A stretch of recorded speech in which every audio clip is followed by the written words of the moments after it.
Good morning, everybody. Welcome to Imola for coverage of round 2 of this year's Lamborghini Super Trofeo Europe Series. My name's Andrew Mather. Great to be here with you at one of the most famous circuits in the world on a great weekend for lovers of Lamborghini. It is the Lamborghini Arena this weekend here at Imola. 2 races for you today, both of 50 minutes in length and tricky conditions for the drivers to kick off today. Alongside me in the box, well, if there's anything to know about Lamborghinis and driving Lamborghinis in race conditions that this man doesn't know, frankly, it's not worth knowing. Sandy Mitchell joins me alongside in the box. Sandy, let's talk about these conditions. It's rained overnight. It was very warm here yesterday. So the big question mark straight away, what tyres do you start on for this first race of the day? To this, Andrew, it's really difficult conditions for the drivers just now. It's like, as you say, it's rained overnight. There's a dry line appearing, but for me on the straight here, it doesn't look completely dry. So yeah, trying to get some heat in these Hankook tyres is going to be tricky for the drivers on the first couple of laps. And they've had a couple of recon laps back into the pit, drive through the pits and assess the conditions, try and get a bit of extra heat in the tyres, and now they're waiting and ready to go. I tell you what, let's go down to the grid. Dakota Jane, what can you tell us? What are the conditions like out there? Absolutely. Yes, welcome to round 2 of Lamborghini Super Trofeo Europe.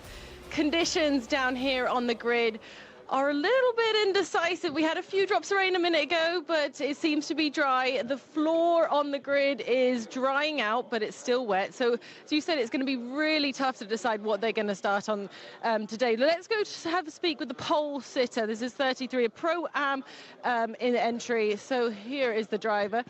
Hello, so you want to come here? Good morning. How are you? Good morning. Very well. How are you? It's going to be very difficult today. You've obviously opted for slick tyres, but you've never actually driven around in the wet here. So how are you feeling? No, I hope the first race will be dry. Milos, they did a great work yesterday, and I will do my best to make him happy. Should we go have a chat to Milos? Good luck. Let's go have a chat to Milos sitting in the car. Come round with me. Milos, now it's sticky down here. It's very, very hot. But the track conditions, how was it on the outlap? It's tricky.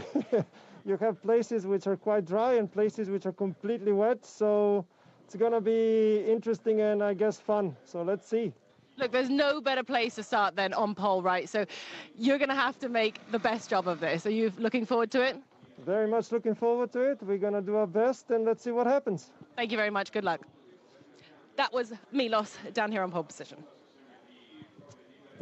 Good to hear from Milos Pavlovic there. Starts this race from pole position, was absolutely supreme yesterday in the timed qualifying session. Of course, the first of those 2 qualifying sessions yesterday evening, setting the grid for this first race. 33 cars in total with us today across the 4 usual classes in Lamborghini Super Trofeo. On your screen, it'll be the Pros in orange, the Pro-Ams in yellow, the Ams in green, and then the Lamborghini Cup drivers in light blue there as well. What would you be thinking, Sandy, before this race if you were one of those pros sat in there? It's a good way to move into this race to say that you put your pro in first. Yeah, absolutely. The Pro-Am entries, especially, who have opted to have the pros into the first race here, I think will be sitting in a good position. And yeah, super difficult. You'll just be trying to get as much energy into the car on this formation lap as much as possible, get some heat in the tyres, and yeah, after that it's just knowing really where you can push, where you can take risks, and where you've just got to accept that the conditions are going to be tricky. Just try and keep it on the track and go from there and try and move forward as much as you can. Absolutely. Well, it was a good time last time out at Paul Ricard for the DL Racing team of Simone Iaquinta and Kevin Gildarano. Let's go down once again to Dakota with the team in car number 72. Exactly. I have caught up with Simone Iaquinta, who is starting in the 2nd position, but still on the front row of the grid. Simone is obviously Italian, so I'm going to ask him, obviously, that it is wet today. Simone, sei un po' bagnato, ma come ti trovi? Bene, bene. La pista è un po' umida, però abbiamo deciso di partire con le slick. Sarà una gara difficile nella prima parte, ma cercherò di fare il mio meglio. In bocca al lupo. What he said quickly was that it's very humid on track, but he is going to hope for the best, and let's see how he goes. Good stuff there with Simone Quinta, and yes, indeed, with his teammate Kevin Ghilardoni. He had a very good time last time out at Paul Ricard. Took the second race in France and scored second place in the first one, so they lead the championship at the early stages of the season. We've talked at length, Sandy, about the conditions already, but this circuit as well, very, we'll actually come back to that, because let's head down once again to Dakota. Anthony had a perfect weekend at the round one. Anthony, I'm going to try grab you here. Sorry, I know you're just having the last few words. Anthony, obviously really strong last weekend at Paul Ricard. How's it going to go here? It's going to be tricky in this first race. Yeah, it's quite wet out there, so we're going to just try and keep it safe and push forward. We'll see where we can end up, but yeah, I think the main objective is to keep it on the track. First time at Imola, and first time obviously at Lamborghini Arena as well. How are you finding it? Is it what you expected? No, I'm really enjoying it. It's an amazing event, and yeah, it was quite something going out for the first time at this track yesterday morning. So yeah, it's just really enjoying it. Well, look, good luck. We've got to go. You've got to go. See you later. Good to hear there from Anthony Pretorius, starting well up the order for this one. We'll start on the inside of row number 2. And yeah, that's absolutely right there. The first time that Pretorius has raced here at Imola in Lamborghini. The last time that the championship raced here was, of course, 2024. We were a little bit earlier in the springtime on that occasion. 3-minute board in the air. Just go back to that previous thought, Sandy. The circuit. You could not get a more different circuit to Paul Ricard here for this second round. You had the expanse of space and the runoffs at Paul Ricard. That is not the case here at Imola, is it? Yeah, absolutely. So especially in these conditions, that adds another element to the race and the challenge for the drivers. But yeah, definitely a circuit that the drivers love coming to. It's got that old school feel, you know, grass and gravel very close to the exit curbs and very close to the white lines, which means you have to respect the track. You can't just go out there and drive at 110% straight away and use the track limits, because you'll quite quickly find yourself in trouble. So yeah, it's got that old school feel. The drivers love it, and it's definitely going to produce some exciting racing. And talking of old school, if you haven't been in the paddock this weekend, you're missing out. Really good to see the full history of Lamborghini, all 63 years of history of Lamborghini here at Imola. There is a car to keep an eye on in this race, the number 44, the all Swedish crew, of course, of Bengtsson and Tallinn. They raced very well last time out at Paul Ricard, finished in the top 5, sorry, 7th in the first race and 5th in the second one. Keeping an eye out on the Oregons as well. Looks like it's going to be Patrick Fraboni starting this race, himself and Sulastrita. Another strong contender in this class. It's a relatively new pairing between those two, but of course both of them well versed with Lamborghini Super Trofeo racing, both of them part of the 2025 junior program, of course. Grid being cleared. Just the drivers with their own thoughts now, Sandy. This is going to be a tense formation lap as well. I often say this in races where it's unknown conditions. This formation lap could be one of the most important laps of the race, and the race won't have even begun yet. Yeah, absolutely. Not only working as hard as you can to get temperature in the tyres, but also testing out your ABS, traction control settings, maybe trying a couple of different ones to see what feels right. Probably going to crank those up a little bit for the start of the race here with the tyres being cold and the damp conditions. So yeah, a lot to be learnt, as you say, and a very important lap for the drivers coming up. So just a few moments away then from the start of the formation lap here. You're watching live coverage of the first race of 2 here today at Imola for round 2 of the 2026 Lamborghini Super Trofeo Europe Championship. On board there with Grzegorz Machulski, one of the front runners in that number 3 for the the number 5 for the AM category. I was on the podium both times in the 2 races at Paul Ricard. Should mention as well, we've got a couple of new entries for 2026. Some of them returning, some of them newer names as well. So welcome back, them all in the AM category, in fact. The number 7 of Karim Oje. Karim had a great season last year. The father and son duo of Andrei and Adrian Lewandowski, they're back as well in the number 16. Laurent Geny and Cedric Lima in the number 63. And Raffaele Giacomi as well is back as well in that number 96 machine. Green flag in the air for the start of the formation lap.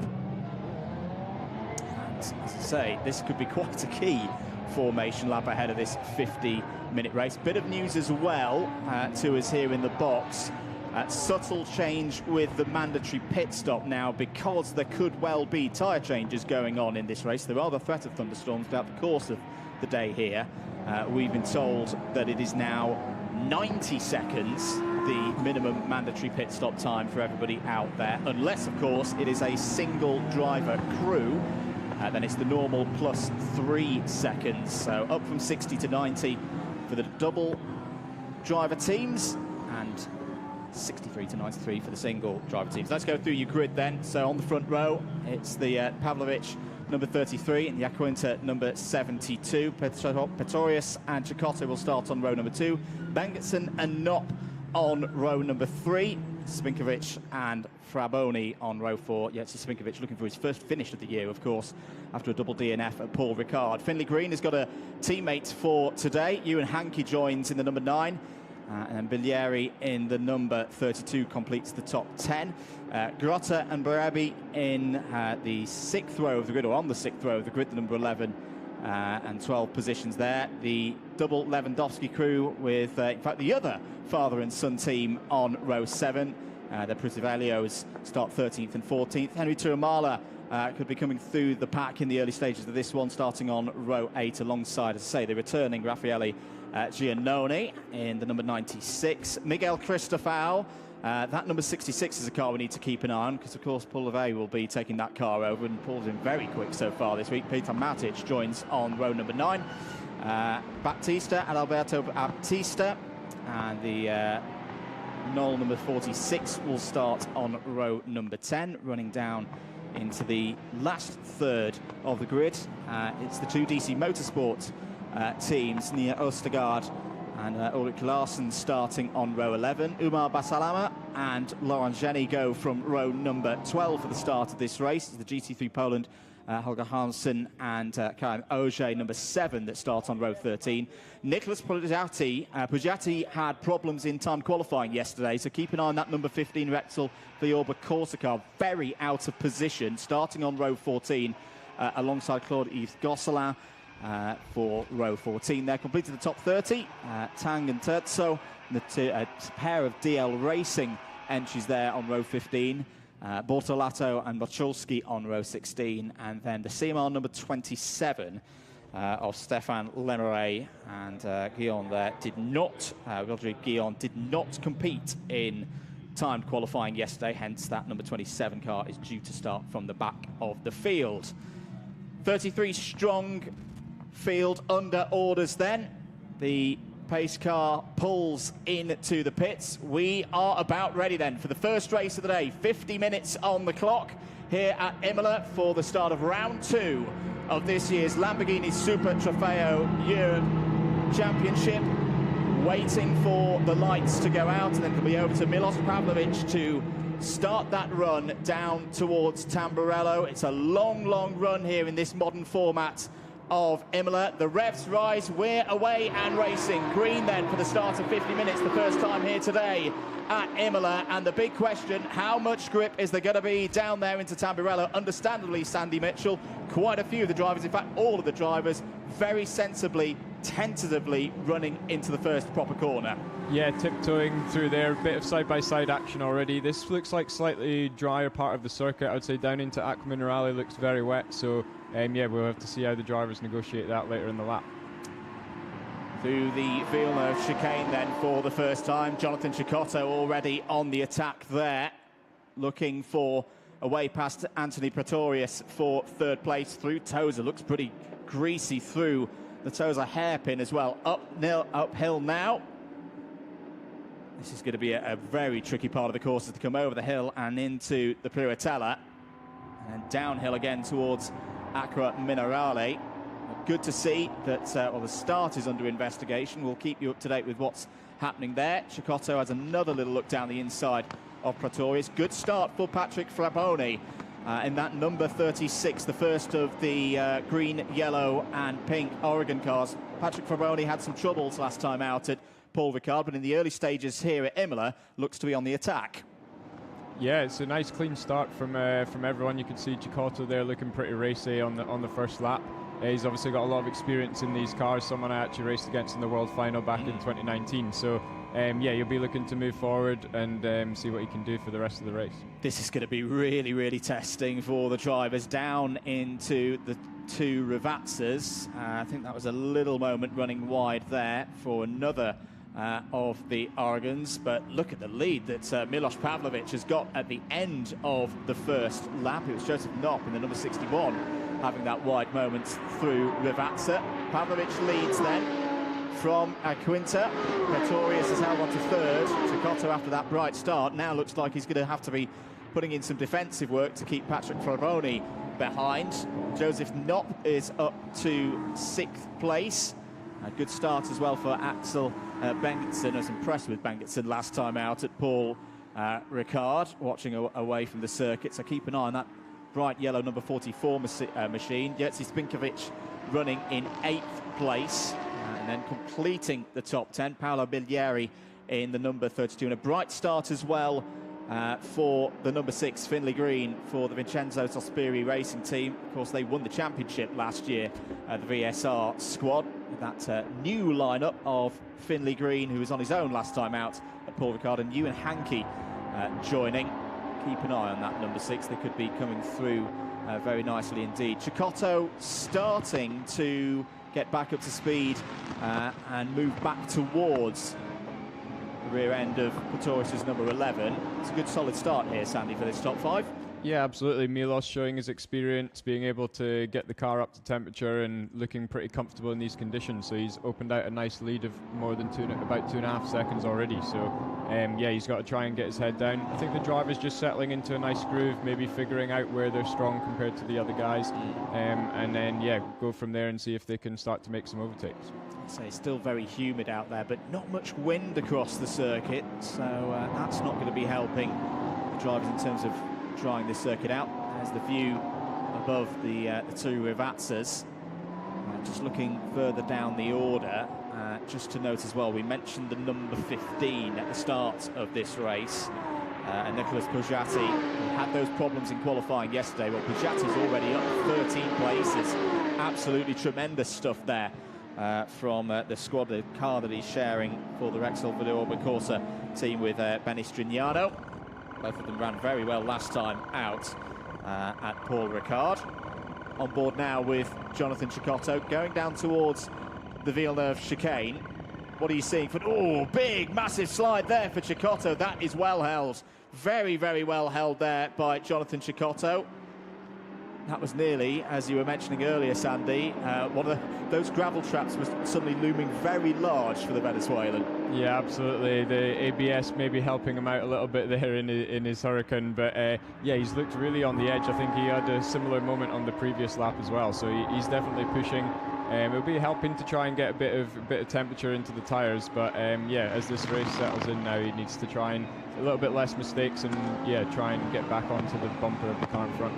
Just saw on the graphic there that the fastest lap in this race so far set by the race leader were 1:52.2. That's around 9 to 10 seconds off the pace that we saw in free practice yesterday. However, a new message on our screen here in the commentary position: starts under investigation for car number 33. So that is the race leader, potentially in a bit of bother with the race officials. We'll try and keep on top of that as best we can. Here's the battle for second place. Simone Iaquinta, that number 72 machine, running very, very nicely at the moment, trying to keep the pace up at the moment for DL Racing to hold off Anthony Pretorius in third.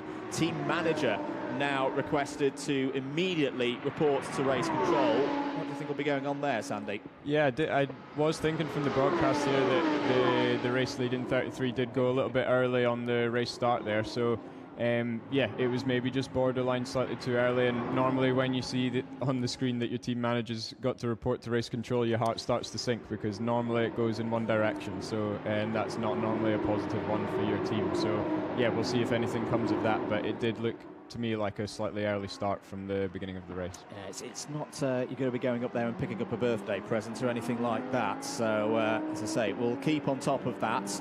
Lap time starting to drop quite considerably. We're down in the case of Pavlovic to a 1 minute 49.460, so the Hankook tyres starting to fully switch on in these tricky conditions. There is a quick look at Rogerio Grotta now up into the top 10. Let's head down to Dakota. Silas, obviously Patrick's running P2 in class, 5th overall. It looks pretty good. He looked like he was struggling a little bit yesterday, but it seems like his lap times and pace seems to be quite good. Yeah, we both struggled a bit in qualifying, but now he's doing a really good job. He started P8 and he's up to P5 overall, yes. So yeah, I'm just crossing my fingers that he keeps the car on track, because right now it's really tricky conditions for the drivers. So. Now, you know that obviously the other guys who are in Pro-Am, when their Am jumps in, you're going to be able to lunge forward. So it's going to be down to you to get the job done in order to get, bring it home in first place. Are you feeling nervous? Yeah, a bit. I think the Pro-Am cars will be easy, but we still have a Quinta in front, and that will be quite tough to get the P1, but we'll go for it. Good luck. Thank you. 42 minutes and 23 seconds of this first race of the day to go then. Just a quick update on what's happening in the other classes, as there's a sight into the pits. Both tyres at the ready, or both types of tyre at the ready. So just down in the... we'll come back to leaders of the classes, because we've got our verdict. Car number 33, drive-through penalty. So that is not good news at all for Milos Pavlovic and Alessio Ruffini. Now, they've got a lead of about 4.4 seconds at the moment, but that is not going to be anywhere near enough, Sandy Mitchell, to get this drive-through served and retain the lead. Absolutely, it's going to really drop them back. Looking at the timing sheets here, probably about 40 seconds to P17 overall, so I would expect, it's a long pit lane here at Imola as well, so drive-through penalties really is a killer. So yeah, it's a real shame. Pavlovic has got great pace at the front, so it's a shame that he's going to have to drop back now. Just coming into the Tosa hairpin here, you've got the number 14 of Adalberto Baptista trying to hold off two cars at the moment. I think you've got Henry Imola in there in the number 88. This could be 3 wide up towards the Piratella. Good defense on the inside there from the Brazilian. Oh, look at that from Dominic Privitello, the father and son duo, trying to find their way through down towards Acqua Minerale. That could get a little bit tight, using the curb there. Here's the number 8 machine, and that's a brilliant bit of racing. Imola, not the easiest circuit to overtake around, Sandy, particularly in these conditions, but Privitello finding the way through. Yeah, fantastic move there. He just managed to commit to the inside, and good driving from both drivers to, realise that you have a car up your inside and leave a space rather than ruining both your races. So, yeah, really good driving, and I think the key there was just sticking to the dry line on the entry there, being able to get the cut back underneath as on the exit. And Donovan Privitello, who's been really quick so far in the Lamborghini Cup category, fastest in both of the free practices yesterday. This could actually be a really important phase of the race now that Donovan Privitello has got a bit of clean air, can break away from the rest of the pack. The number 88 there of Tuamala also through past Baptista. Baptista, who's got a very varied record in terms of different types of race car that he's raced. A lot of TCRs back in South America, based on the TCR World Tour as well. He's raced a few other things as well. He raced in the Jaguar I-Pace Trophy a couple of years ago as well. Fastest lap of the race has just gone in from Jonathan Cecotto at a 1:47.129, so about 4.5 seconds off the pace that we were seeing in times yesterday. Those curbs still look a little bit tricky. This run down towards Rivazza as well. All the weight transferring forward when you hit the brakes down into the first of these two left-handers. See a drying line starting to be formed through the first of the Rivazzas, but still not too much margin for error there, Sandy. Oh, as Cecotto finds out there, running out wide. Very lucky to get away with that one. Yeah, I think he's getting a little bit frustrated just being caught up behind here, because he's clearly got good pace, fastest lap of the race, even while following another car in front. So yeah, he'll be feeling like if he can clear a bit of the traffic in front, he's got a good opportunity to try and pull away. And yeah, we see the drive-through penalty board out for Pavlovic again, but I think slightly strategic, probably using all of their 3 laps that they have to be able to take the drive-through to try and pull away as much as possible, so that he's hopefully going to come out a little bit, not losing quite as many positions and being stuck in as much traffic. So yeah, maybe a little bit of tactics there from the team. Indeed, trying to grow that gap as much as possible. Just a quick update. We briefly saw on our screens an investigation underway for car number 38. That's Philip Tang in the DL Racing machine, but no further action. I think he may have had a problem through the Variante Alta. Very easy to do through that tight chicane, but no advantage gained, judged by the race officials. So Tang continuing on. Tang currently running inside the top 10. I think, yeah, around 8th place for those in the LC category. Now, here's another challenge and another problem for Milos Pavlovic, because Pavlovic is now starting to catch up on traffic. Good to see the number 27 out there in the hands of Rodrigue Guillon. They had problems yesterday during time qualifying, but you'd imagine right now, Sandy, that number 33 is going to be straight in. No clear air anymore. No, exactly. You'd like to think that they would be using this lap. Like you say, they've caught the traffic, so we'll see, yep, dives for the pit, so he'll be trying to lose as little time as possible, attack the pit entry line, down into first gear, pit limiter on, and yeah, on the pit speed limiter now. It's just painful as you watch your competitors fly by you on your outside, and yeah, this pit lane is going to feel like it's going to take forever. I say, especially with this this modern version of Imola, those double chicanes that used to be present here in the 90s, no longer there.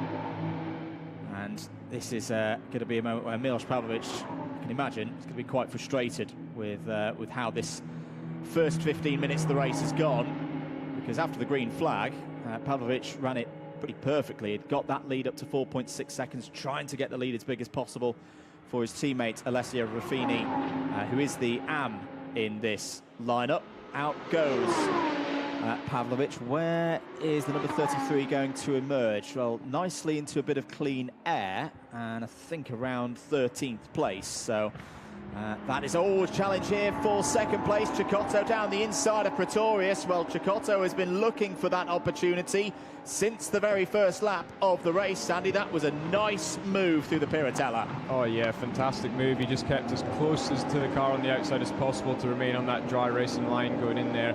And yeah, like you said, tricky to overtake in these conditions, a bit more damp offline, so he's done extremely well there. And something tells me that Cecotto's not done there, because now he's got Simone Acquinta fully in his sights down towards Rivazza. Now it would be a brave driver to pull to the inside and try for a move into the Rivazza at the moment. In fact, he's going for the outside line, is Cecotto, trying to hook it round the outside there. Fantastic stuff into the race lead then. New race leader is the number 31 in the hands of Jonathan Cecotto. Stunning stuff. We said it was going to be slippery down the inside there. Did not expect Acquinta to go there, but at least he's still holding in second place. Yeah, absolutely. Another case there, just knowing where to position the car on track, and yeah, Jonathan Cecotto using his experience, and yeah, I think he's going to be able to pull away now at the front. He's a fantastic pace so far, so let's see what he can do. See, Patrick Fraboni has joined this battle as well there in fourth. Now let's have another look at how this played out. So down the inside, this was through the traffic. There was Acquinta going past the Gion number 27, and then this was the onboard view. Look at that, how close can you get into the Piratella? And well, there was no option there for Pretorius. Pretorius tried to fight it, but good racing between the two of them there. And then, of course, a few corners later, Cecotto went for the move again. Now, I did hear some tyres squealing, and that was why it's Karim Ogier in the number 7 that's gone for a spin. Now, where is that? Is that coming down out of the Variante Alta? Yes, I think it was. So, Karim Ogier in the Rexall Villorba Corsa. Oh, now there's another car off. There's 2 cars off, and in fact, is that the 2 teammates, the 2 Danish cars, the number 67 with Nina Østergaard at the wheel? I think it is, you know. It's both of the DC Motorsport entries that have come together, we'd assume, down through the Rivazza. Well, rule number 1 in motorsports is don't make contact or don't have events with your teammate. Unfortunately, that has occurred for both of the DC Motorsport entries. In the number 69 at the moment, Ulrik Larsen. Oh dear, that is not what the team would have ordered at the start of the day. No, it's going to be a slightly awkward post-race debrief, I would have thought, for the team there. And yeah, as you say, never ideal to come in contact with your teammates. We've not seen a replay of exactly what happened there yet, but no, it's going to be a little bit awkward for these drivers after the race. Pace continuing to increase for the drivers out there. Nicholas Pujatti has just put in a fastest lap of the race so far, 1 minute 44.596, so we're only a couple of seconds off the pace that we saw in the fully dry conditions yesterday. Cooler conditions, of course, in terms of air temperature right now, just over 18 degrees, so the engines will be liking that at the moment. Pujatti's made nice progress in the first 20 minutes or so of this race.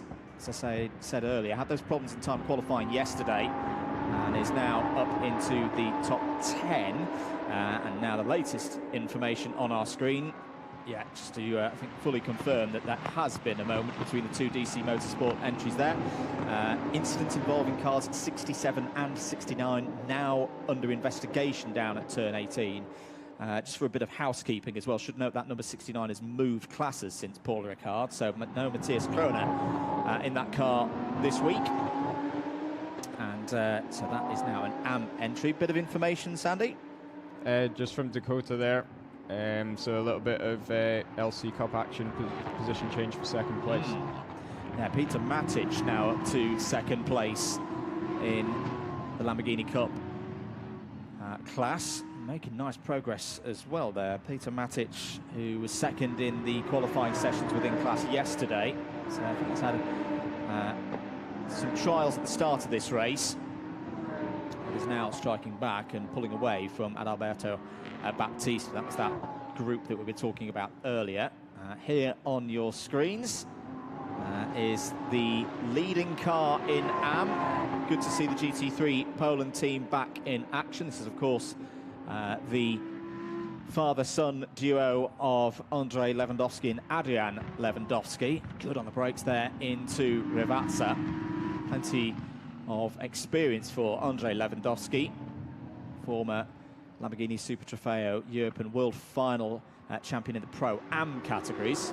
Racing with his son Adrian, who's been moving up through the order. 5-second penalty on our screens for the number 69. So that is the determination of who was at fault in the DC Motorsport collision down at Rivazza.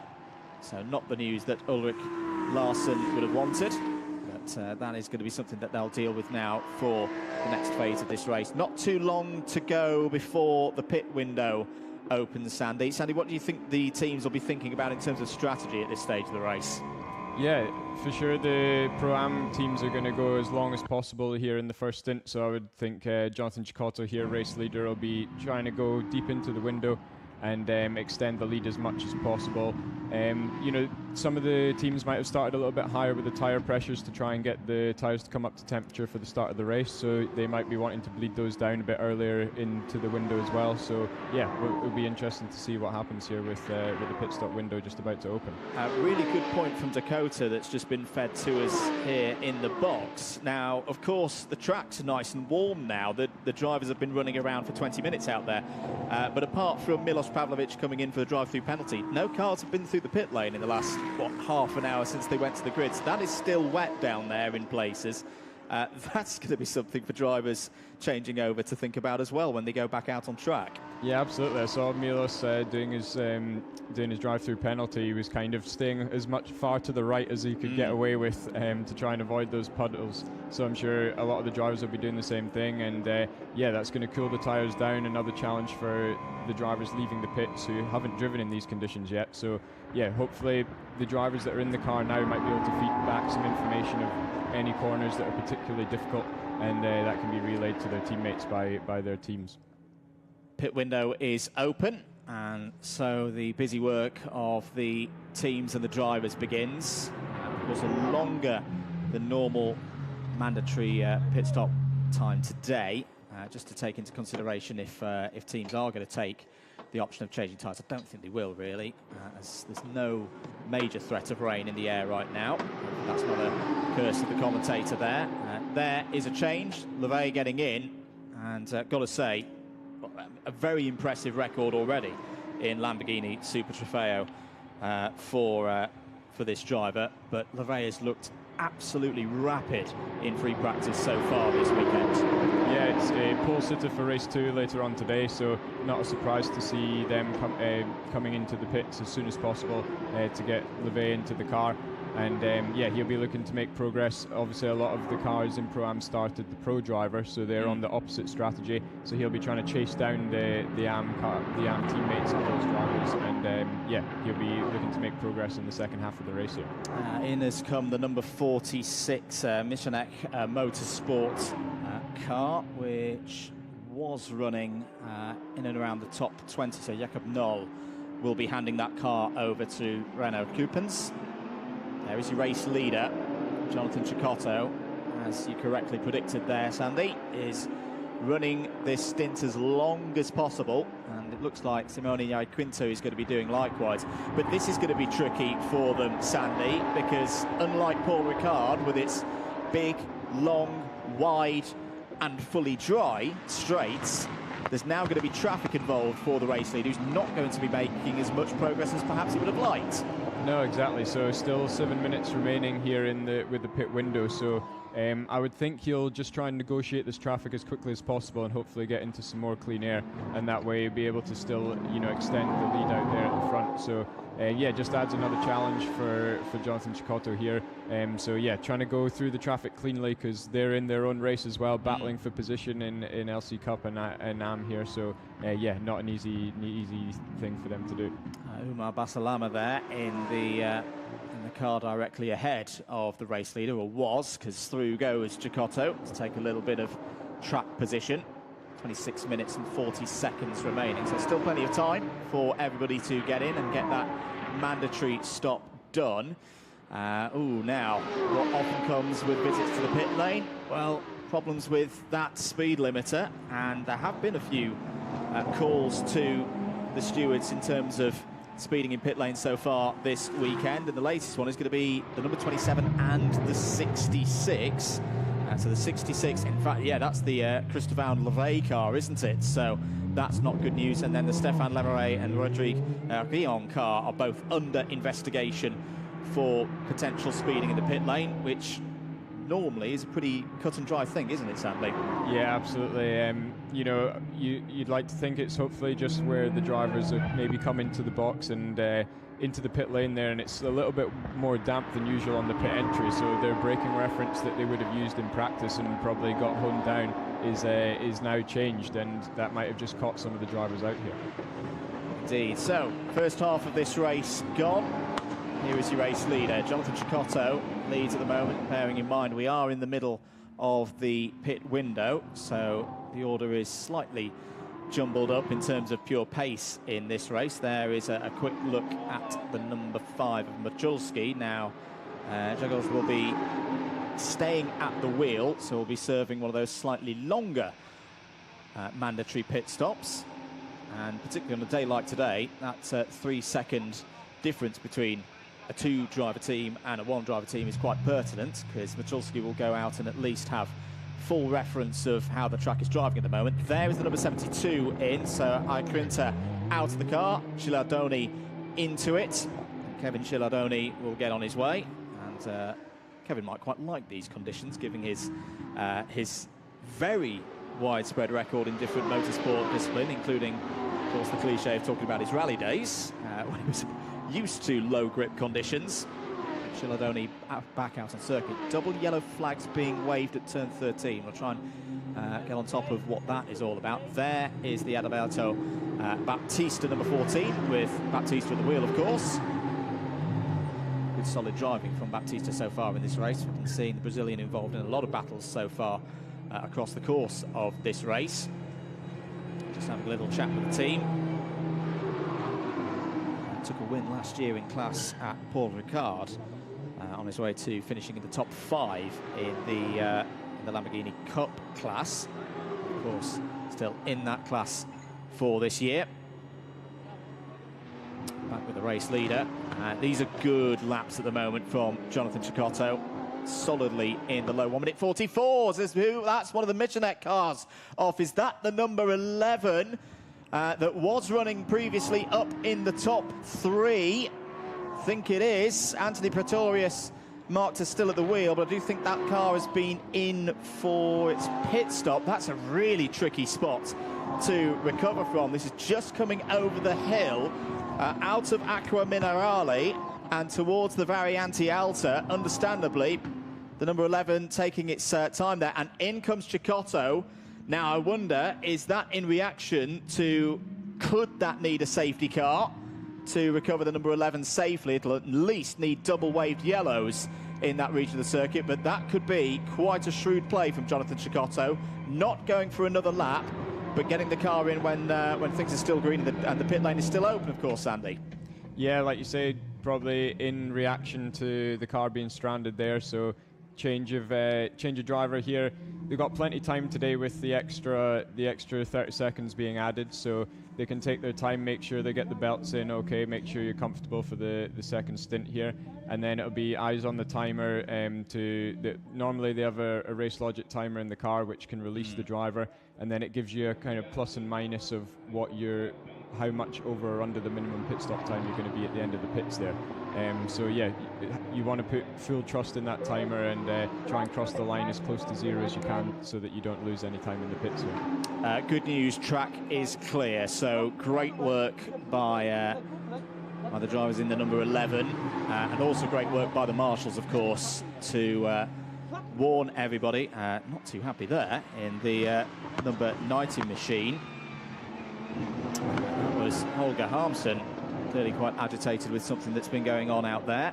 Has raced a variety of sports car series all the way back to the early 2010s, but this one not going his way. Here's your new race leader, Jerzy Spinkovic. So this is quite a turnaround from the couple of days that Jerzy Spinkovic had last time out at Paul Ricard, a double DNF, so is still yet to score any championship points or meaningful championship points so far this season. But going long in this one now, I imagine that the Polish driver is going to be in on this tour, Sandy, because we've only got 1 minute and 20 seconds remaining of the allocated time for the pit window. And sure enough, in comes the number 25. Good stint there from Jerzy Spinkovic, who will stay at the wheel, of course. Yep. So good advantage today with these conditions, being able to stay in the car. You know, I think a lot of the times you'll be able to almost gain that 3 seconds back on the outlap, because you'll have so much confidence through the first few corners compared to the drivers that haven't been out on track yet. So yeah, they'll be looking forward to getting back on track and seeing what they can do in the second half of the stint. Back out on circuit goes the previously driven by Jonathan Cecotto, number 31. So Sergei Asivyev now at the wheel of that car. Asivyev is the AM in this entry to continue to build speed, and here is what could be effectively for the race lead, as through there goes the Oregon machine, the number 36, now driven by Silas Ritter. That was a great move, right on cue from Silas Ritter, who not just took the lead, or what could be the effective lead from Asteviev, but got past Kevin Gilardoni in the midst of that as well. That was shrewd positioning by Silas Ritter, who continues to have a very good start to this season. Yeah, slightly unlucky there for Gilardoni, just, you know, catching the 31 car as it came out the pits, and, you know, big closing speed there, and just got slightly caught out on a corner that's normally flat out. So yeah, clearly had to take a lift, and Ritter was, you know, ready for it and pounced straight away. So yeah, that's for the net race lead, and what a move.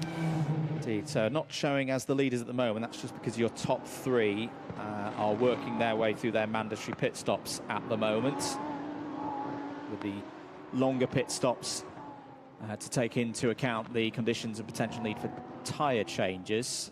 We should see Ritter, Gilardoni and Astafjev go back up into that top three. Be interested to see where Ewan Hankey's going to end up in this race as well. Ewan Hankey in that number 6 machine today. Out go the 3 cars just serving the end of their mandatory pit stop. To the number 61 has climbed Pietro Perellini. Strong season last year in the AM category for Perellini.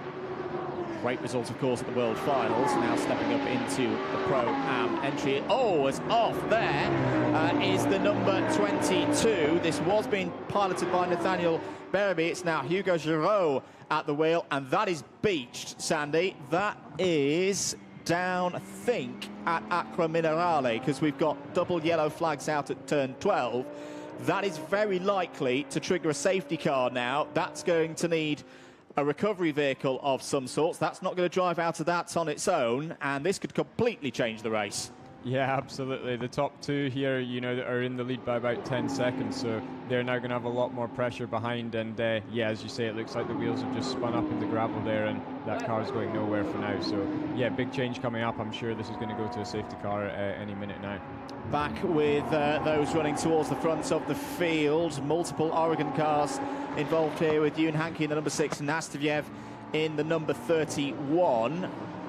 These are not cars necessarily on the same lap. Yeah, the number 14 is the one that's out of contention on the lead lap. There is the stranded number 22 of Hugo Giraud. That's a real shame for this young duo. They're one of the youngest pairings this year in Lamborghini Super Trofeo. Had a bit of a tough time last time out at Paul Ricard, but through the practice sessions they've been making nice progress, as there's a change for 5th place on the road. Through goes Ewan Hankey, using all of his experience in sports car racing to dispatch of Sergei Astafjev. No calls yet on anything further than double yellow flags for the incident down there at Acqua Minerale. Yellow flags are now safety car boards are out, so the race is going to be neutralised here with 17 minutes to play. Hopefully the drivers are fully aware of that they're going to need to slow down, and they do so.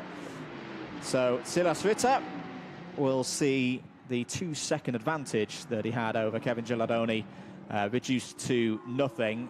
Sandy, put us in the driver's seat. What will be going through the minds of everybody out there now? What will be their priorities? Yeah, well, you just know that, you know, this is going to be a 10 minutes or so sprint to the finish. So, yeah, you've just got to keep the energy in the tyres, keep the temperature in the tyres, and get yourself prepared for the restart.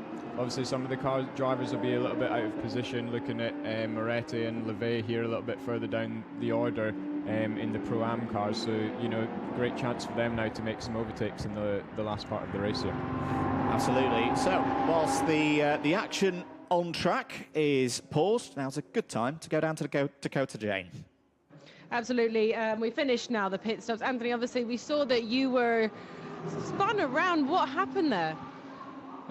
Unfortunately, we caught a bit of traffic, and I think one of the drivers thought he was racing against me and pushed me into the grass on the straight line. And obviously in these conditions, slick tires and grass don't really mix together, and yeah, it caused me to lose the race. So yeah, I mean, you can forget about it now and just look forward to the next race. Yeah, what have you learned for the next race? Obviously, don't touch the green stuff. Yeah, I think try and as soon as we catch the traffic, I think we should just box. It's so difficult to pass around here, and the guys are not always aware of what they're doing. So yeah, we will just have to box a bit earlier and try and avoid it. Let's see what happens for next race. Thanks.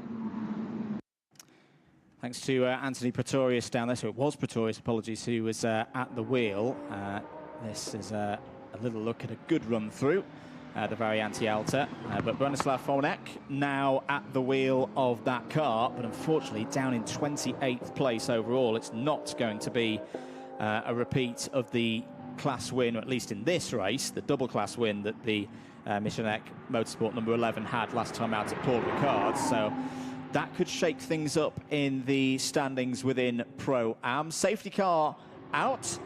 If you're just joining us here at Imola for race one of the day, 2 races here today for the second round of Lamborghini Super Trofeo Europe 2026, part of the Lamborghini Arena event here in Italy. Super weekend, loads of fine machinery in the paddock and out on track as well. So the full field pretty much lined up. Let's have a little run down the class leaders then at this stage. So Silas Ritter leading, of course, in the pro category, with Kevin Gilardoni and Jerzy Spinkovic second and third. Nicely positioned at the moment in 4th place overall is Pietro Perellini. So Perellini currently has the lead in the Pro-Am category. Second in the Pro-Am category is the number 31 of Sergei Astafyev. After that great run from Jonathan Cecotto in the first half of this race, they're still nicely positioned for a potential visit to the podium after this one, before lunchtime. At the moment as well, still in 3rd place in the Pro-Am category is the number 33 of the Autosport Racing team. So this is the Milos Pavlovic car, now in the hands of Alessio Ruffini. Into the Am category. Very good starts and a very good return at the moment for Raffaele Giannone, who wasn't present at Paul Ricard, currently leading in the Am category, and then still the Privatello father and son number 8 leading in Lamborghini Cup. Let's head down once again to Dakota. Here we are. I've caught up with Patrick Fabroni. Patrick currently running in the lead at the moment with Silas driving the car. Silas made a great dive for the first place, but what are the track conditions like? Which part of the tracks were wet? Which corners would you like avoid? In the start was a bit difficult because the most of the track was clean, but just in the second sector there was a bit quite wet. But anyway, was the most clear. And obviously we're going to have a safety car restart here. How much faith do you have in Silas to be able to deliver a good safety car restart? Yeah, now restart the safety car, but I think that Silas can remain in this position in the first and conclude the race. Is there any advice that you would give him, if you could obviously speak to him in the car? I don't really know. I hope in the best, in the luck, and nothing more. In Bocca al Lupo. Thank you. Safety car in this lap then, so we're about to go racing once again. Andrew Mather and Sandy Mitchell at the commentary desk for you. And Sandy, you are absolutely spot on. This is going to be pretty much a 10-minute sprint to the finish for the first race of the day. This could get a bit spicy out there. Yeah, absolutely. It's a real mix of, you know, Pro-Am, Pro cars in the top 20 here. So, yeah, like I say, drivers who are feeling a little bit further back than they should be, you know they've got 10 minutes, everyone's close together, packed up, so you can really make a difference. You know, you and Hanky in P5 there, you'll be looking to get past Perellini as quick as possible in the Pro-Am car and try and challenge for those podium positions. Indeed, so drivers just coming through the site of where that number 22 machine of Hugo Giraud, where the demise of Hugo Giraud was in this race, and yeah, well out of contention now is that number 22 machine. So drivers with only a few more corners before we go back to green in this one. Nervous faces there in the garages for all classes. The chance to win is still very much open in this one. Of course, a second race later today as well, so everybody needing to take good care of their machinery. But it's over to Silas Ritter now to back the field up, make sure that he doesn't catch that safety car before we go back to green. This is looking pretty spot on from Silas Ritter, who now opens the taps, and 10 minutes to go. We're back racing once again here at Imola. Who's going to make early moves through the field. It's a long run, of course, down towards Tamburello. But Ritter leads from Gilardoni. The car there, third in line, is a lap down. So Spinkovic at the moment still holding that third place, but Ewan Hankey looking to make early progress as well in the number 6. As I say, there are quite a few cars who are off the lead lap in amongst the leaders right now. So yeah, you have to go a little bit further back to find Ewan Hankey there in the white Vincenzo Sospiri racing machine. As there, now is there a problem for Astafjev in the number 31. Astafjev going backwards at the moment. Everybody trying to make their moves. The sun starts to come out as they run through Toza. This would be a real shame for Sergei Astafjev. In a way, this has not helped his cause, this safety car, as they're down the inside. That's a nice look from Alessio Ruffini in the number 33, trying to make a way through Basalama there in the 86. As we knew it would happen, sadly. This is a very busy restart lap as we go back to green. Yeah, not only have you got the normal traffic to deal with, but there's cars laps down and all sorts. So yeah, trying to get through the traffic as quickly as possible. We see Levey there making some good moves, and yeah, great for the Pro-Am cars who've got the Pro in the cars now for these final few minutes to really make some progress and get onto the podium here, which looks like is going to happen. And I know it's the power of hindsight and everything, but given the conditions at the start of this race, there's one of the Oregons in trouble there, in and through Rivazza 1. Can they keep a bit of momentum? Yes, they can, and get back on circuit. Now, the question is, which one of the Oregons was that? Was that the number 61 of Perellini, or was it one of the other ones? I think it was another one. It was one of the ones down off the lead lap, so no worries at the moment for the leaders in Pro-Am. 7 minutes and 50 seconds to go then. Ritter from Gilardoni from Spinkovic. Here down the inside, that's going to get close, a little bit too close in fact, as Moretti makes a move there, not for position, getting through into Tamburello. And that is, well, all because Moretti's trying to keep up with Levey slightly further up the road. Basalama there in the number 86 having a moment through the Villeneuve chicane. More messages. Oh dear, as that is another incident involving the number 69 DC Motorsport machine, and quite significant damage on the front of the number 41. Oh dear, and now the number 69 has driven into the grass. That might be a tricky place to get that car recovered from. It's the Christian Bortolato, number 41 of DL Racing, that is going to need some work over the lunch break. Milos Pavlovic sees the humorous side of that. This was the first moment down into Tamburello, so that was Moretti getting through on the Cedric Lima, and so that was the cause.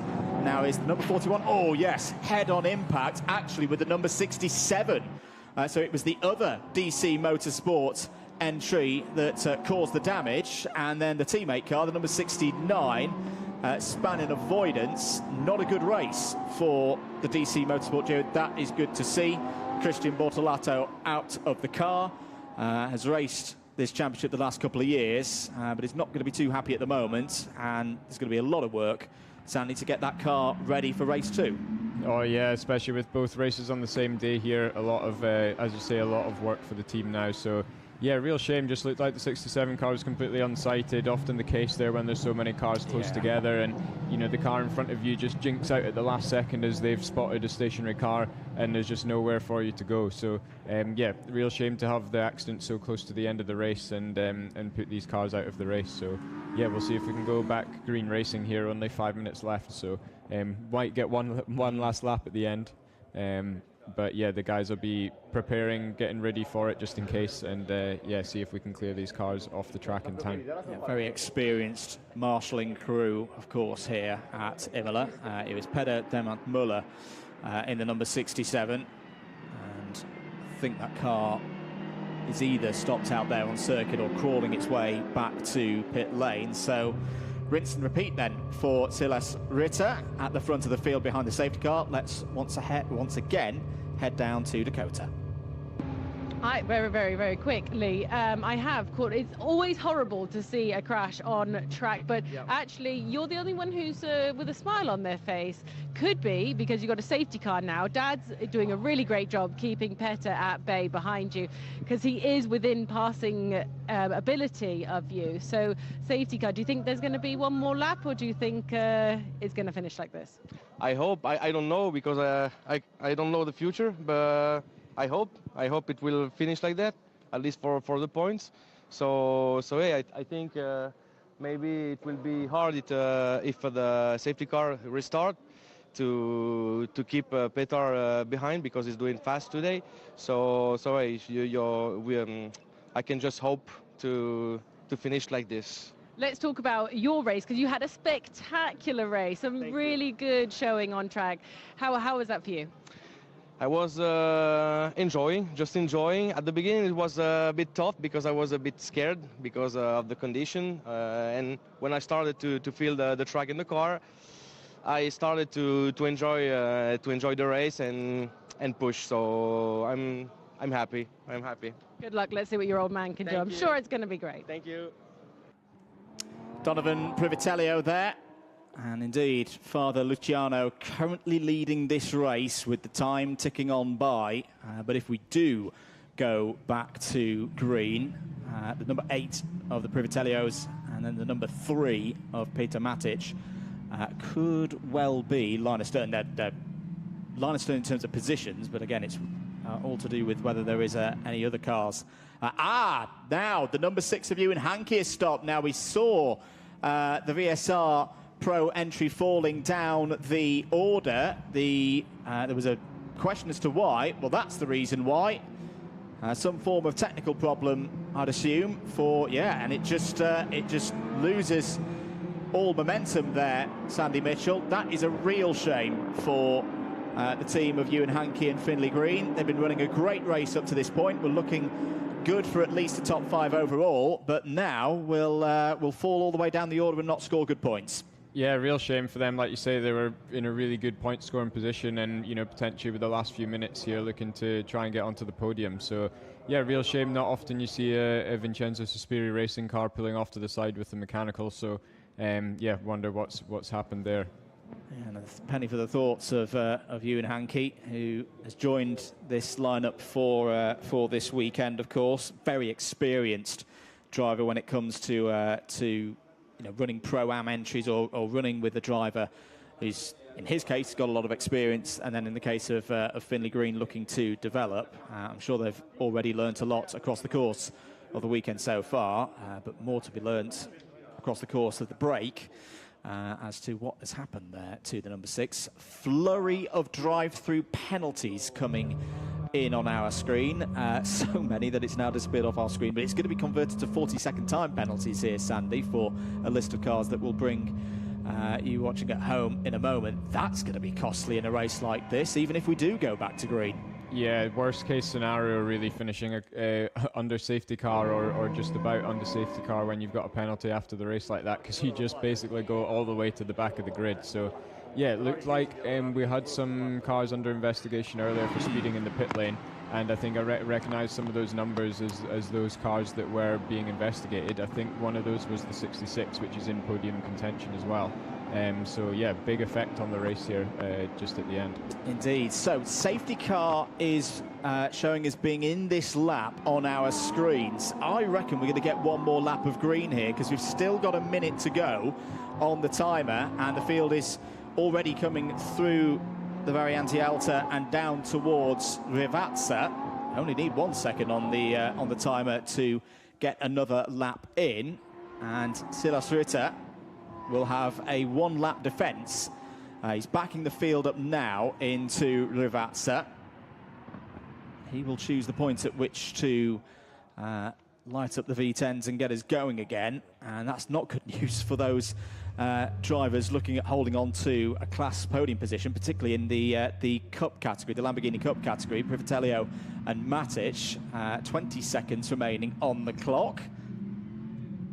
Now, I guess the question is, if Ritter runs this, no, he's going to go for it. Yeah, we're going to go back to green then for one more lap here at Imola with mere seconds on the clock to go. over the line they indeed do go to get us back underway. And down towards Tamburello. Keep an eye on the midfield to see if the number 8 and the number 3 are going to be side by side. There is Perellini going through on the teammate car of the number 34. That's actually a quite good move from Perellini to put the pro entry of Spino and Grotta behind. Has a bit of a rear gunner now in defence from Benny Strignano there in the number 15. But a good clean start for this final lap of race number 1. Can anybody make up good positions in the latter stage of this one? One of the Michelet cars is going up the inside of Claude-Yves Gosselin. That gets a little bit close as well with Raffaele Giannone. Raffaele Giannone on for the win in the AM category. Through goes the number 66 as well. That is for position. That's Levey getting through past Moretti. Moretti, I think, is going to give it back a little bit. That's great racing between these two. Levey back down the inside again. That's going to get tight off of Acqua Minerale. A little bit of dirt being kicked up there by Moretti. Levey is through. That was quite a battle for 8th place. Yeah, I would just a racing incident. I would say they're dipping a couple of wheels in the gravel, but yeah, fantastic racing there. Just Moretti just dipped a wheel onto the wet curb in Acqua Minerale and wasn't quite able to complete the overtake. So yeah, good driving from both. Couple of meaningful corners to go then through the Rivazzas, and it's going to be a win for Silas Ritter to start the day here at Imola. Very professional work by the Oregon team. They take their best results of the season so far. Kevin Gilardoni, 2nd place, another really strong result for the championship leaders after Paul Ricard. It's going to be a win as well. Oh, I think there's been a change in in the Lamborghini Cup category on the last lap. Perellini's come over the line to take the win in Pro-Am, Giannone in Am, and then yes indeed, the father and son duo of the Privitellios did lose out on the last lap there. Peter Matic taking victory in the Lamborghini Cup category and in the top 15.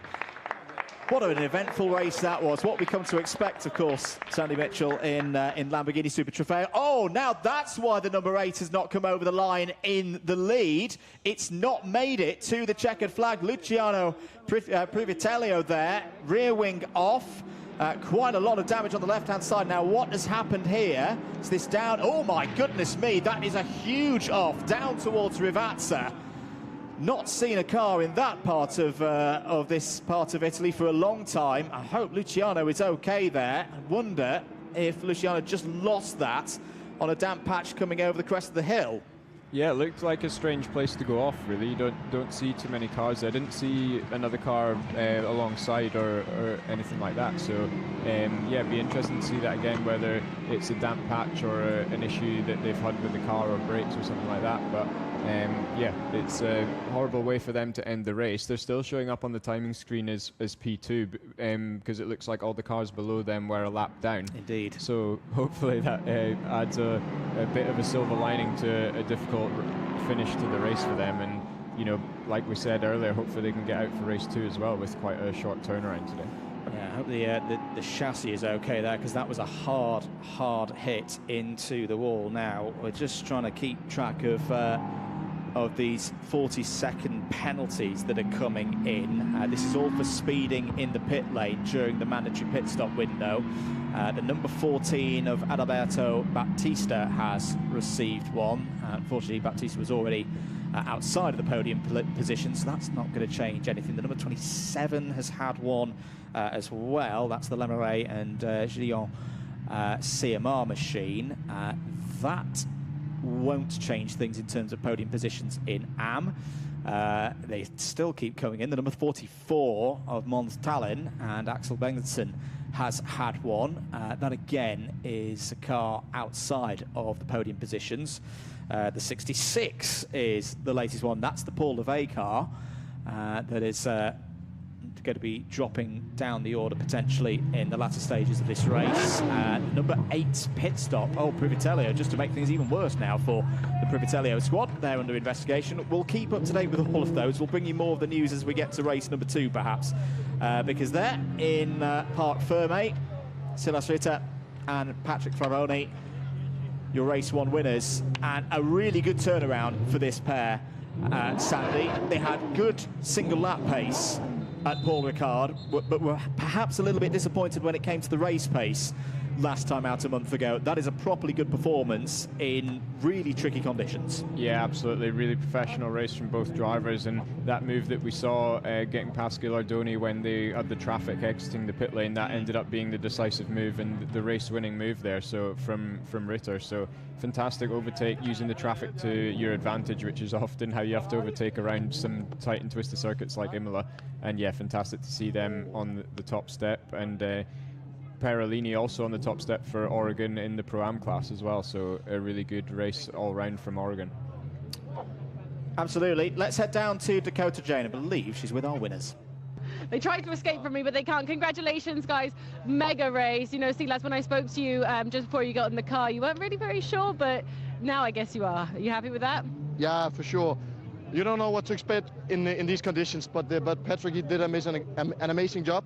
He had a great start and he had good pace out there. So when I got the car, I was ready to roll, and we were in a good position to get the victory. Patrick, have you learned a lot? Are you ready to take it into race 2? I'm very happy. We don't expect this, like Silas said, but against some position in the start, and Silas complete the work going in first position. I heard you got some coaching from Loris Spinelli. He's a very decorated Lamborghini driver and Super Trofeo as well. How's that going? Yeah, he helped us a lot. And Silas? Yeah, he's amazing. I think he's the king of Super Trofeo, the best driver to ever drive these cars. So to get some tips from him is not that bad. Anyway, congratulations. Let's move on to race 2. Thank you. Good to hear there from Dakota Jane and from our winning duo in this first race of the day. The work only just gets going for a lot of the teams and mechanics. They've got their second race later on today, which you can watch in the same place that you've been watching this one. We'll be live from 3:15 here local time in Italy. You do the maths, depending on where you're watching from in the world, as to what that means for yourself. Let's once again head down to Dakota Jane in Parc Ferme. I am with beautiful winners. Another Oregon car and a great, great win. Pietro, you're happy with that? Yes, super happy. But the reality is that Joseph did everything today because he managed a very complicated start. I got the car in P2 and I took P1 just before the safety car. Last lap was quite tricky, but finally we take our first P1. And I'm super happy for the team, for Joseph, for me. Thank you very much. Joseph, a new pairing for you this year, but it seems to be working out for you. I mean, be in top 5 overall in a Pro-Am, it's quite good results. So I hope we will keep it up for the next race with same results. Now, the next race does look like some rain is coming. Is that going to be a problem? No. We are Oregon team. Joseph? Yeah. It's the same for me. Okay, there you go. Yes, Team we are Oregon. ready. You are ready. They are ready. Hope to see you later. Congratulations. Let's go into race 2. Spirits high there for the number 61 crew, Joseph Knopp and Pietro Perolini. Perolini continuing this really, really good run of results for him, moving up from the AMS previously. I want to say that is that's been on the class podium at every single race so far this season. I know it's still early stages of the season for Lamborghini Super Trofeo Europe 2026, but that is a very good sign indeed. And a bit of a gap as well to the other Pro-Am teams. Just to recap, should stress, of course, these results are provisional and all of that. Paolo Biglieri and Marzio Moretti in second place in class after finishing 8th overall. And impressive as well that Milos Pavlovic and Alessio Ruffini, despite that setback with the drive-through penalty, was still able to come back with third in class, Sandy. Yeah, really good driving overall there. I think Milos was super quick once he come back out the pits, and yeah, you know, I'm sure he was driving slightly angry having to take that drive-through penalty, so made it a lot of time back. And yeah, Ruffini with some good overtakes in the second half of the stint to get back through the traffic, and top 10 overall as well is very impressive after receiving a penalty like that. Let's have a look at some of the standings then from that first race of the day then. So Patrick Fraboni, after 25 laps here at Imola, takes the win by 1.332 seconds. Ikunta and Gilardoni continuing their good form from Paul Ricard. Jerzy Spinkovic, that's a proper turnaround after the problems at Paul Ricard, third here in this one. Other parts to note, Peter Matic, great drive there, 13th overall for one of the runners in the Lamborghini Cup, taking the win in that category. Problems, though, of course, for a number of teams across the course of that race, particularly the green and hanky car that retired all of these entries on your screen retirements. Tough race as well for the DC Motorsport pair, both of their cars. Learning here at Imola that things can be pretty tough in the Lamborghini Super Trofeo races. But in all, a good amount of splars. Good to see Hugo Giro there in good spirits as well. Of course, the number 22 squad didn't make the end of the race in this one, but seemed to be taking those trials in good stead for the Rexel Villorba Corsa team. In a moment, I think we can have a look at some of the highlights indeed from that first race of the day. Second race coming up later on in the afternoon, and it really was a story that started when everybody got up this morning to find damp conditions here at Imola, very different to the blazing sunshine that we had here yesterday for the free practice sessions and the timed qualifying. And it would be a question of who could get to grips with the track quite literally in the early stages. Plenty of action through the Variante Alta. Always great to see the drivers on full commitment through this part of the course. Such an important couple of corners to get right for that run down towards Ravazza. This was the number 22 car in full flow before Hugo Giro had that problem down through Acqua Minerale that saw the first of the safety cars come out.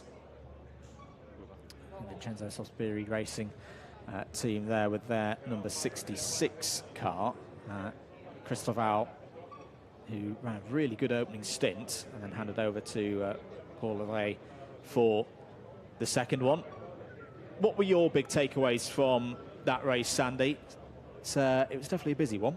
Yeah, busy one. I think managing the traffic is clearly, you know, a big aspect to this. Obviously, the track's quite a lot shorter than in Paul Ricard, so you know, coming into the back markers really made a difference. And I think the teams that opted for a slightly earlier stop and get themselves out of the traffic and into some clean air really made a big difference. Yeah, I think, you know, Oregon obviously had a fantastic race. Some other experienced teams like VSR had a slightly more challenging race. So here it was a drive shaft issue for the Ewan Hankey car, so and Finn Green car there. So yeah, disappointing race for them with the penalty for the 66 in the pit lane too. So they'll be looking to bounce back with both cars and have a strong race too as they start a bit further up the grid in that one as well. Indeed. Just to note again, the results from this first race, quite provisional indeed, again due to a few penalties that are coming through on our screen. So we'll bring you the full and complete updates when we've properly got our heads around them. More of the slow-mo replays. Good drive once again from Jarosz Moczulski. Moczulski, at least for the moment, third in the AM category. Driver who was, of course, leading in the AM categories before the start of this race. Could well have extended that lead. The two cars ahead in AM were not scoring points, or not present at all, in fact, at Paul Ricard for the first round of the first two races of the season. There's the scene on the podium. Drivers will be up there shortly to receive their trophies for being in the top three. There are those trophies looking resplendent here at Imola for the Lamborghini Arena event. Once again, celebrating 63 years. 63 is such a synonymous number, of course, with Lamborghini, having been formed in 1963. And their 63rd birthday. You can just see in the background there, that is one of the best paddock car parks I think I've ever stood in, Sandy.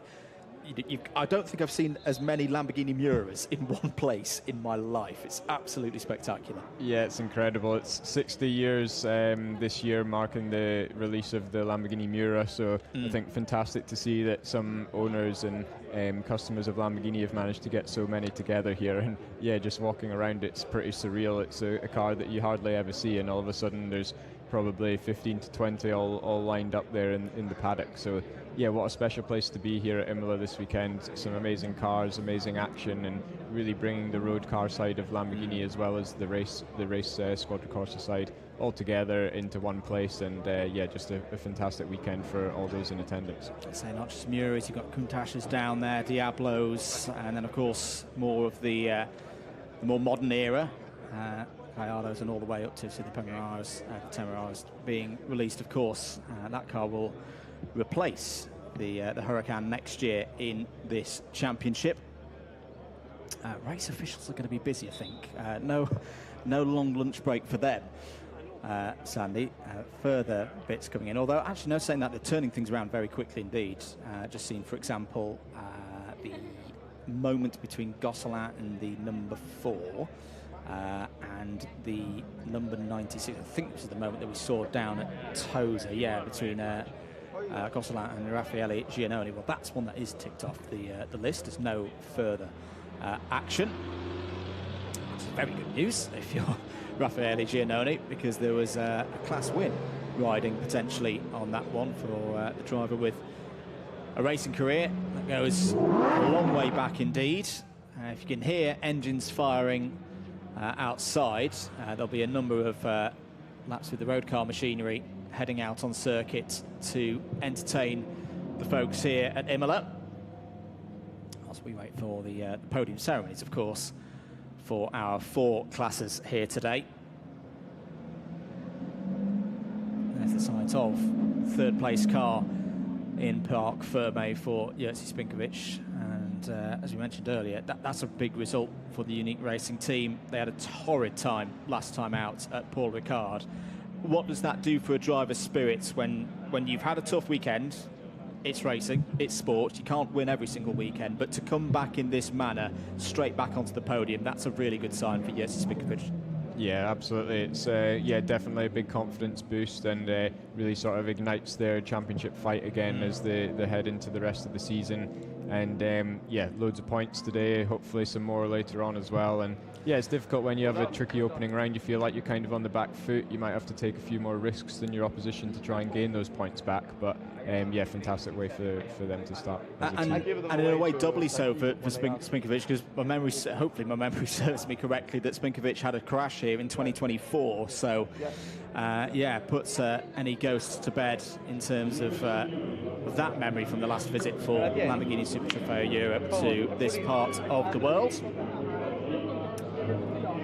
There are the drivers and our trophy presenters getting ready, of course, to head out onto the podium. Jerzy Spinkovic. And indeed, out onto the podium comes Jerzy Spinkovic, third in this first race in the pro category.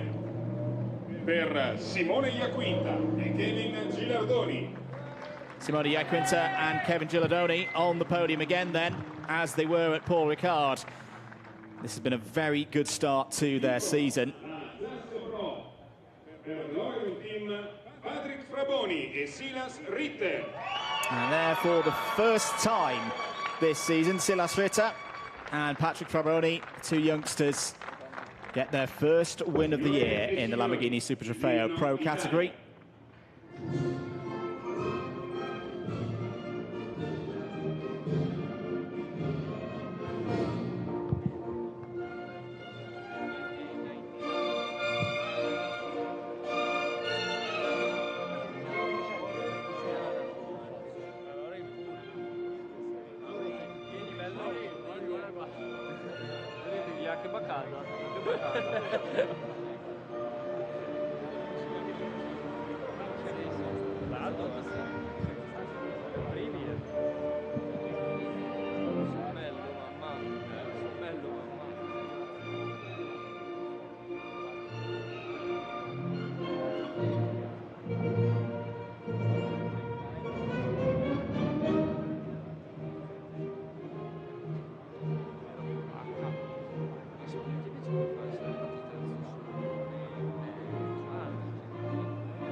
anthem, and quite appropriately as well, the sound of Lamborghini engines sound out over Imola.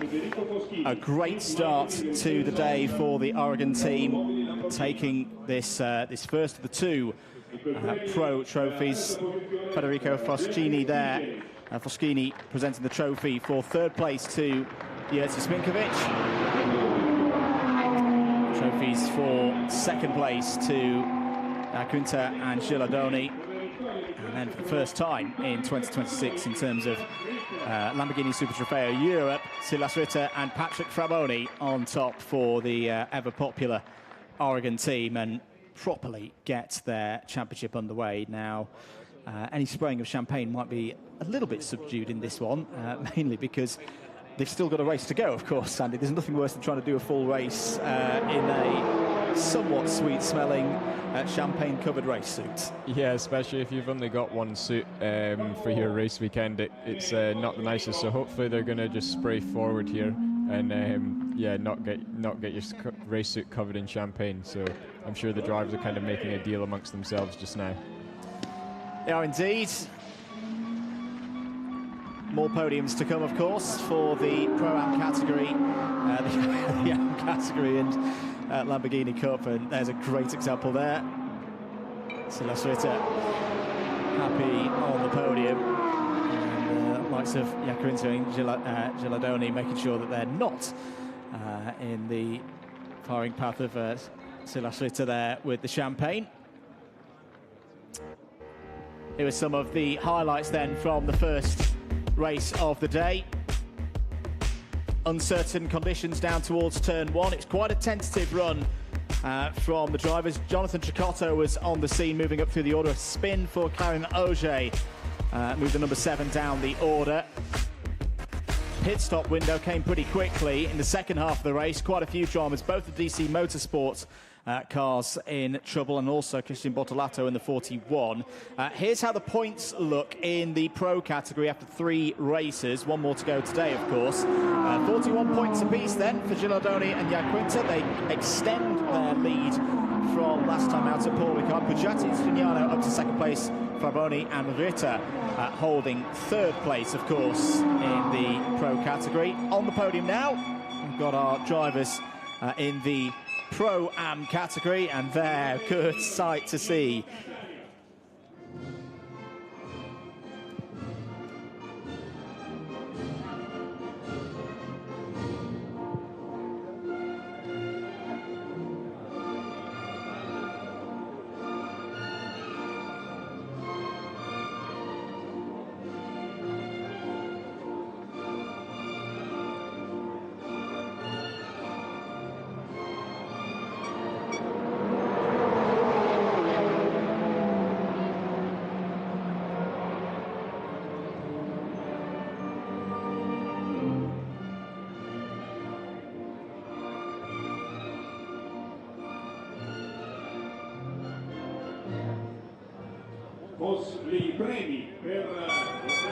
Second playing of the morning for the Italian national anthem. Once again, the Oregon team with 2 of their drivers on the top step, in this case in Pro-Am, and for Pietro Perellini and Joseph Knott.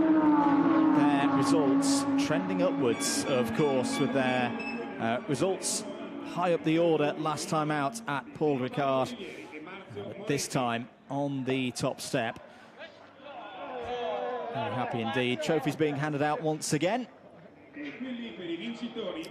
Milos Pavlovic and Alessia Ruffini receiving the trophies for third place. For second place from Federico Foschini, the number 32 team of Paolo Bellieri and Marzio Moretti. And taking their winners' trophies, team of Pietro Perellini and Joseph Knopp. All smiles.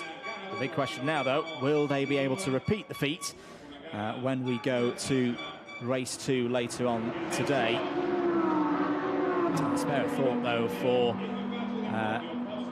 Bronislav Formanek and Anthony Pastorius. Their winning streak from Paul Ricard at least is paused for now. The champagne out, and that's good to see. No worries about how the suits will smell when they get to race number 2. That's a proper celebration, Sandy. Yeah, some great characters in this class on and off the track, as you can see there. So, yeah, good to see the drivers enjoying being on the podium and making the most of it, even if they do have to have a bit of a whiff of champagne while they're driving around in the second race later on today. But hopefully they've got another race suit with them and they'll be able to use that. There's a nice slow-mo through the chicane, through the Variante Alta for your new championship leaders by 3 points. Nopp and Perellini. Formanek and Pastorius dropped to second place. 4 points back, Biglieri and Moretti. Pro-Am category for 2026. You can hear in the background, I believe, our drivers for the AM category will be out on circuit. Sorry, out on the podium very soon. So I got distracted there by the amazing noise that's tearing its way around this Imola circuit. Very special weekend, celebrating the full history of Automobili Lamborghini. It's out onto the podium for the first time this season. A win for Raffaele Giannone.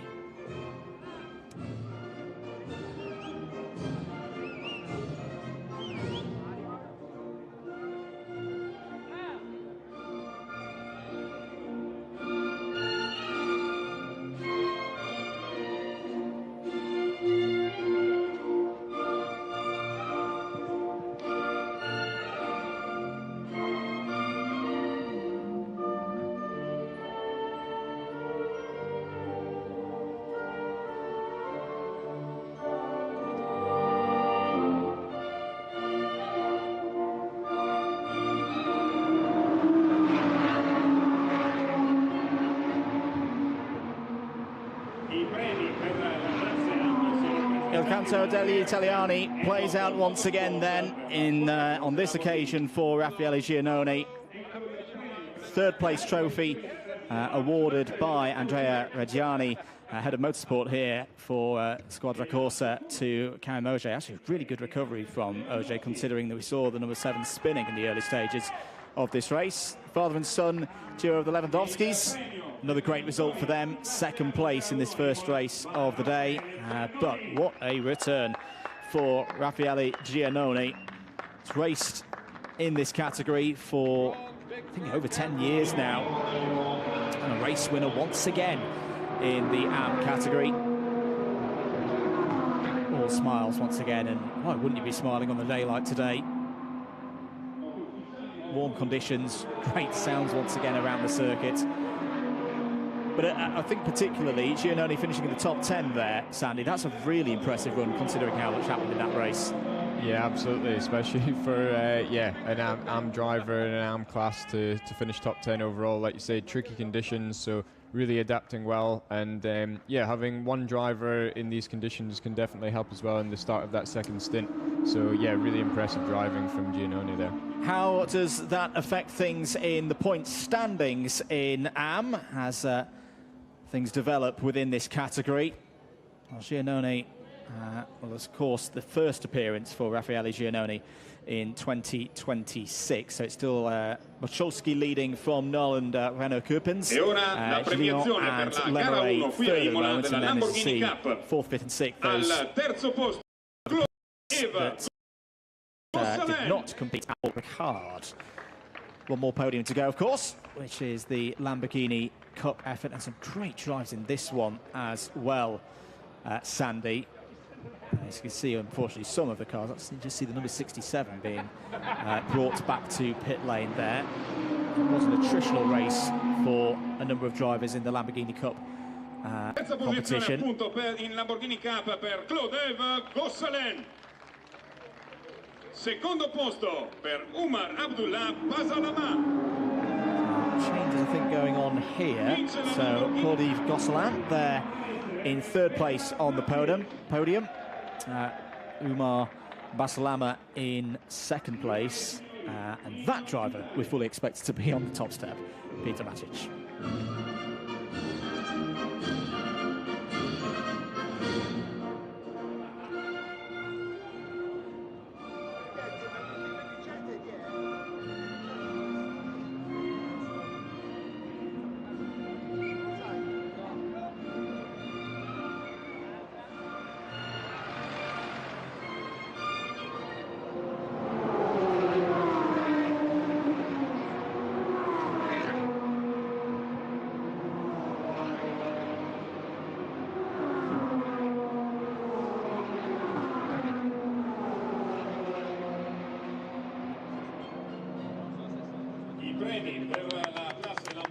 Italian national anthem plays out then for the Autosport Racing Service team. Peter Matic, the businessman based in Serbia. That'll be a nice one, won't it, Sandy, to take the win on the last lap? Yeah, absolutely. Always nice to take the win on the last lap, and a real standout drive from Peter Matic there, being 13th overall and well ahead of the opposition, as he was able to stay on the lead lap before the safety car came out, which meant he would have had a nice run to the line once he got into the lead of the class and able to enjoy the last couple of corners. Looking to have another good run this season, Peter Matic in Lamborghini Super Trofeo Europe, particularly in the Lamborghini Cup. Had a very good run in 2024. Could 2026 be similar? I should note as well, again, that is a provisional result. Note some of the Privitellios on the podium on that occasion. And once again, that is going to have changed things up in the Lamborghini Cup standings order. So it was a 3-point lead for Claude-Yves Gosselin at the start of the day. Gosselin scored well again, of course. But Peter Matic, you should note as well, had a really tough time last time out at Paul Ricard. Gets up to 6th place with that result. Claude-Yves Gosselin still leads by those 3 points ahead. Tough race, though, for the DC Motorsport Danish team. Peder Deman and Nina still hold 3rd place in the standings, but a question mark over whether we'll see that car again in the afternoon. Heavy front end damage on that car, of course. Let's have another look at some of the highlights from that first race of the day for Super Trofeo. Drama off the start, a jump start effectively for Milos Pavlovic. That would lead to a drive-through penalty in the early stage of the race. Very tentative run through the first couple of corners. Understandable with the rain overnight, no warm-up this morning to clear the track. Everybody was tentatively tiptoeing around on slicks, with maybe the exception of Jonathan Cecotto. Cecotto on the attack in the early stages on Anthony Pretorius. The scene down the hill as well. This is a good move from Don Privitello. This is a key part of the race for a number of the AM and Lamborghini Cup runners. Drive-through penalty was served by Milos Pavlovic, and the lead was gone. That was over 4.5 seconds. After the pit stops, this was the key move. Silas Ritter pouncing on both Kevin Gilardoni and Sergei Astafyev. So that was what had ultimately won them this race. Flurry of safety cars in the second half of the race also led to more dramas. Christian Bortolato going round and then getting a face full of number 67 DC Motorsport car, the 69 DC Motorsport car spanning sympathy. Thankfully, Bortolato was okay. The car was not. Over the line then, Silas Ritter controlled things. It was a one-lap sprint to bring this first race of the day to a close, and a first win of the year for the pairing from the Oregon team of Silas Ritter and Patrick Fraboni. Good scenes on the podium as well. Perolini on the podium as well for the Pro-Am category. We'll be back later on today, of course. We'll be back at 3:15 for race 2, with it starting at 3:25. Do hope you can be with us for that second race here at Imola. For myself, Andrew Mather, Sandy Mitchell alongside me in the box, Dakota Jane down in the pit lane. Thank you very much for joining us. I hope you enjoyed race 1. We'll see you later on the day for race 2.